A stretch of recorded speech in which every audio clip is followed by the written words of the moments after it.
দর্শক শ্রোতা ভাই বোনেরা, আসসালামু আলাইকুম। 26 তারিখ শনিবার বেঙ্গল জোনে কেমন থাকবে আবহাওয়া, তো আজকের আবহাওয়াটি আপনারা সম্পূর্ণ ধৈর্য সহকারে দেখুন। আর আমার ভিডিওগুলো যদি আপনাদের একটু ভালো লাগে তো অবশ্যই চ্যানেলটি সাবস্ক্রাইব করে পাশে থাকা বেল বাটনটি অন করে পাশে থাকবেন। ধন্যবাদ সবাই। তো এই মুহূর্তে আমি দেখতে পাচ্ছি যে বায়ুর যে ঝাপটাটা সেটি কিন্তু 20, 21, 22, 23 কিলোমিটার বেগে বাতাস হচ্ছে, কিন্তু এটা কিন্তু ঝর্ণা, ঠিক আছে। তো এবারে আমি আসি যে 26 তারিখে আসলে কি বৃষ্টি হবে। তো বৃষ্টি দেখার জন্য আমি যদি এখন বজ্র ও বৃষ্টিপাতে যাই, তো তাহলে হালকা মাঝারি বৃষ্টি নেই, কোথাও কিন্তু বৃষ্টি নেই। 12টার দিকে শনিবার 26 তারিখে কিন্তু বৃষ্টি নেই, তবে রাত্রি 11টার দিকে শিলচর বা সিলেট এই দিকটায় হালকা মাঝারি বৃষ্টি রাত্রি 1টার নাগাদ হতে পারে। তার পরবর্তীতে সময় ইন্ডিয়ার শিলচরে কিন্তু প্রচুর পরিমাণে বৃষ্টি দিয়ে মেঘটি চলে যাচ্ছে। তো মেঘটি যাওয়া পরে কিন্তু এদিকে মেঘলা আবহাওয়া থাকবে আপনার লাখাই, মাডান, মুন্সিগঞ্জের দিকে 11টার দিকে মেঘলা আবহাওয়া থাকবে, মৌলভীবাজার এই সাইড দিয়ে। তো 11টা বা যদি বিকেল 5টার দিকে যাই তাহলে ময়মনসিংহের দিকে হালকা মাঝারি, সিরাজগঞ্জ, ময়মনসিংহ, বগুড়া, শিগরা এই দিকটায় কিন্তু হালকা মাঝারি বৃষ্টি রয়েছে। সার রাজীবপুর এই দিকটায় বৃষ্টি রয়েছে, এবং মেহেরপুরের এই সাইডে হালকা মাঝারি বৃষ্টি, আলমডাঙ্গা এবং মেহেরপুর, ধুমডাঙ্গা এদিকটায় বৃষ্টি রয়েছে, এবং কলকাতার এই যে খড়গপুরে হালকা মাঝারি বৃষ্টি রয়েছে। তো বিকেল 5টার পরবর্তী যে সময় রাত্রি 10টার দিকে আবার শিলচরে বৃষ্টি রয়েছে, এবং বৃষ্টি রয়েছে রংপুরের সাইডে তুরা, সার রাজীবপুরে এই দিকটায়, এবং ধুরবাড়ি, এবং ভারতের যে এই যে গোলাপাড়া এই দিকটায় কিন্তু বৃষ্টি রয়েছে।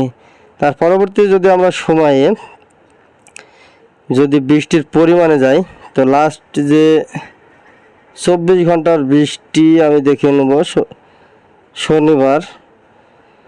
শনিবারের যে বৃষ্টি কিন্তু আবহাওয়াতে আমি আগেই বলেছি যে খড়গপুরে হালকা মাঝারি, যে হালকা নীল দেখা যাচ্ছে, তা বাদে কিন্তু বৃষ্টি খড়গপুরে বৃষ্টি নেই, এবং রাজশাহী এবং মেহেরপুরেও কিন্তু বৃষ্টি নেই। তো বৃষ্টি হালকা মাঝারি ময়মনসিংহের দিকে পড়বে, কিশোরগঞ্জ, লাখাই এদিকটায়, মাডান, ঠিক আছে, এদিকটায় বৃষ্টি রয়েছে, এবং সিলেট শিলচরের দিকে বৃষ্টি রয়েছে, তুরা, চর রাজীবপুর আমি আগে বলেছি যে এই দিকটায় বৃষ্টি আসলে রয়েছে। তো তাপমাত্রা কিন্তু 26 তারিখে আসলে পড়বে। তো আমরা যদি এবারে তাপমাত্রায় যাই, যদি তাপমাত্রা যায় তো তাপমাত্রা আমরা বেলা 2-3টার দিকে যাব, কারণ 3টার দিকেই বেশি একটা একটু ঝামেলার কারণে ওদেরকে দেখাতে পারছি না। হ্যাঁ, যদি 3টার দিকে যাই তাপমাত্রায় গিয়ে, তো ভারতের দিকে কিন্তু অনেকটাই রৌদ্র কিন্তু অনেকটা বেশি পড়বে ভারতের দিকে, কারণ কলকাতা 37 ডিগ্রি সেলসিয়াস তাপমাত্রা পড়বে দুপুর 2টার দিকে, এবং বালেশ্বরীতে 39 ডিগ্রি, খড়গপুরে 40 ডিগ্রি, মালদাতে 42 ডিগ্রি সেলসিয়াসে, এবং ভারতের শিলিগুড়ির দিকে 34 ডিগ্রি, একদম কমে এদিকে, এবং আলিপুরদুয়ারে 32 ডিগ্রি সেলসিয়াস তাপমাত্রা পড়বে। শিলচরের এই দিকটায় কিন্তু একটু এটি ফারেনহাইটে দেখাচ্ছে, ফারেনহাইটে একটু বেশি হয়েছে, হয়তো বা কোনো জায়গায় চাপ লেগে গেছে।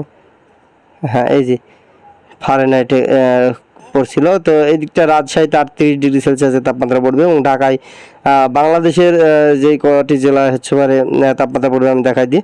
রংপুরে 36 ডিগ্রি, এবং কালায় 36 ডিগ্রি, মালদাতে রাজশাহীতে 38 ডিগ্রি, মেহেরপুরে 39 ডিগ্রি, এবং খুলনাতে 36 ডিগ্রি সেলসিয়াসের তাপমাত্রা পড়বে, এবং বরিশালে 33 ডিগ্রি, কলাপাড়াতে 32 ডিগ্রি, চিটাগাঙে এদিকে 32 ডিগ্রি, এবং মহেশখালীতে 32, টেকনাফে 32, এবং কুমিল্লাতে 34 ডিগ্রি সেলসিয়াস তাপমাত্রা পড়বে।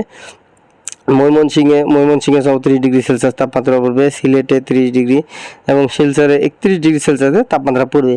তো এই ছিল তাপমাত্রার খবর। এবারে আমরা দেখব যে আসলে কোনো জায়গায় কি ঝড় হওয়ার কোনো সম্ভাবনা আছে।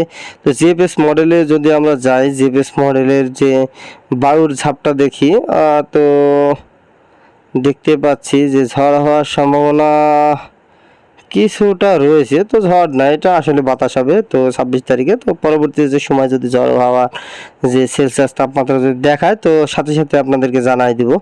তো বৃষ্টি কোথায় কোথায় হবে আমাদের যে জিএফএস মডেল কি বলতেছে আমরা দেখে নিই। লাস্ট 12 ঘন্টার যদি যাই, লাস্ট 24 ঘন্টা যদি আমরা যাই, তো বৃষ্টি আসলেই কি হবে? হ্যাঁ, অবশ্যই হবে। তো বৃষ্টিটা আসলে বলতেছে সকল জেলা মিলেই কিন্তু হয়ে যাবে, সিলেট, কালাই, ময়মনসিংহ এই দিকটায়, সেটি কিন্তু বলতেছে। তো বৃষ্টি আমরা আগামী দিনে আসলে 26 তারিখ এই কয়টি জেলায় দেখতে পাবো, কিন্তু তাপমাত্রা কিন্তু একটু বেশি পড়বে। তো এই ছিল আজকের এই ভিডিও। এরকম নতুন নতুন ভিডিওতে অবশ্যই আমার চ্যানেলটি সাবস্ক্রাইব করে পাশে থাকা বেল বাটন অন করে পাশে থাকবেন। ধন্যবাদ সবাইকে।